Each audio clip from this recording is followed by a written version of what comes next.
Hi, welcome to Gattsy on Goosebumps, the show in which I review every single Goosebumps book from R.L. Stine's original series. And today I'll be discussing my hairiest adventure.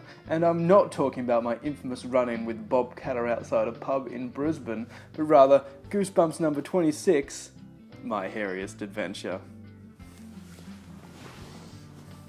Taking a look at the front cover there, we've got a gentleman with hair. Looking in the mirror and finding all this hair that wasn't always there. I like it. It's not maybe traditionally scary, but I think it's an effective cover. One problem I have with it though is you can see his ears. They're really big. That never happens in the book at all. Tagline is, "It keeps growing and growing and growing," presented without comment, and the blurb reads as follows.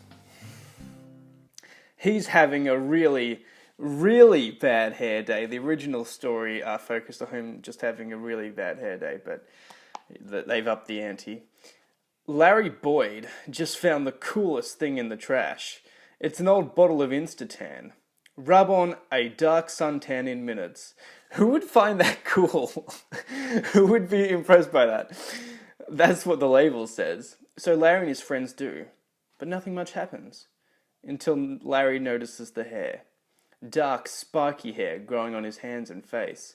Really gross, shiny black hair. Hair that keeps growing back even after he shaves it off. Yes, I'm aware of the irony of talking about a Goosebumps book involving hair when my own hair looks like this. It wasn't intentional.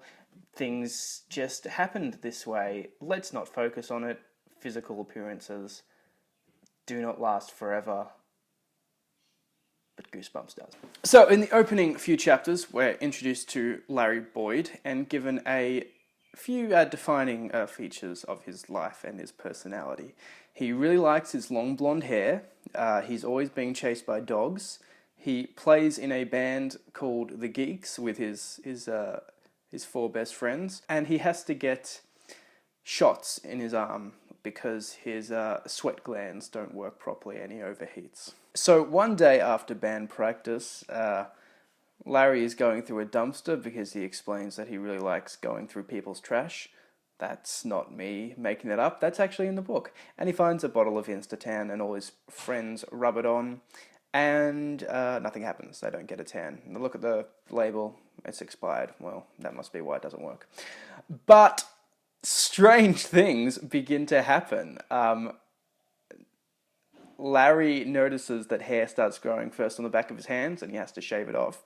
Then, on his knees and eventually on his face as well. And he's really freaking him out. Where's all this hair coming from?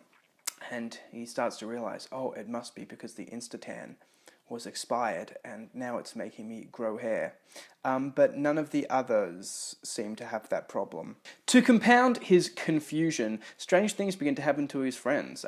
First, his friend Manny disappears completely. They go to his house one day, all his stuff's gone. He's not there at all. Then his best friend Lily similarly disappears. He talks to her parents and they're like, there was no Lily, just forget everything about Lily. And she disappears the day before their big Battle of the Bands gig. So he's really confused, got this hair growing on him, his friends are disappearing, what's going on? Anyway, it culminates with the Battle of the Bands performance, where midway through he begins to grow hair from his face. And everyone thinks it's a special effect, but it's not. He runs away. And he runs to his parents. And previously his parents have been really dismissive of everything. They're like, oh, don't worry about the hair. It's probably just a gland thing, don't worry about Lily, let's not talk about why your best friend's suddenly missing for no discernible reason. And he finally goes to them and they're like, yeah, the reason you're growing hair is because you're actually a dog.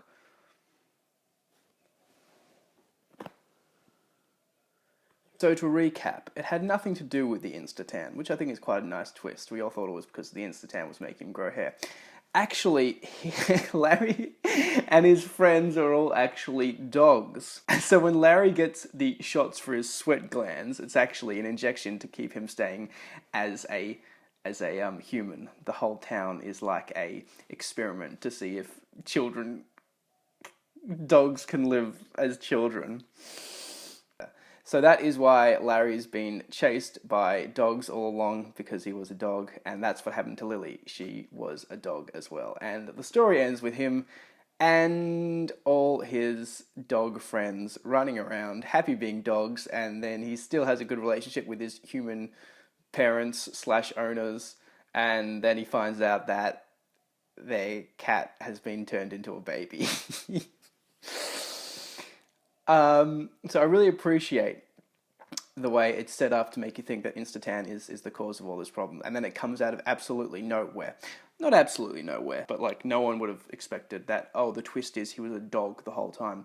And while it sounds incredibly silly to say, I think it's a very good twist, and I think it's a very good ending. I actually think Goosebumps My Hairiest Adventure is a pretty good read. The story could be interpreted as R.L. Stein's take on the wonders and the dangers and the spookiness of puberty, especially with the title like My Hairiest Adventure and the plot being the main character growing unexpected hair. On one hand, the Goosebumps books don't really ever form an analogy. They're not really moral lessons or anything. They're not sort of there to help kids understand things, and they're not usually allegories for anything else. On the other hand, it makes a pretty concise metaphor, all his friends are going through some changes, when they disappear, that's because they've grown up into an adult, and Larry desperately wants to stop these changes happening to him, and he's scared and he's worried, doesn't know what's going on, but he can't change it, it's who he is, and it's key. We've all got to grow up someday. Unless you make YouTube videos where you review books from your childhood, then you're pretty much set. So, Goosebumps My Hairiest Adventure, recommended. We can all learn something from Larry. Thank you so much for watching. Please join me next week, in which I discuss Goosebumps number 27, in which I discuss Goosebumps number 27, A Night in Terror Tower, with a very special guest. Shh. As always, thank you for watching, and please, stay spooky, please, stay scary, keep it hairy.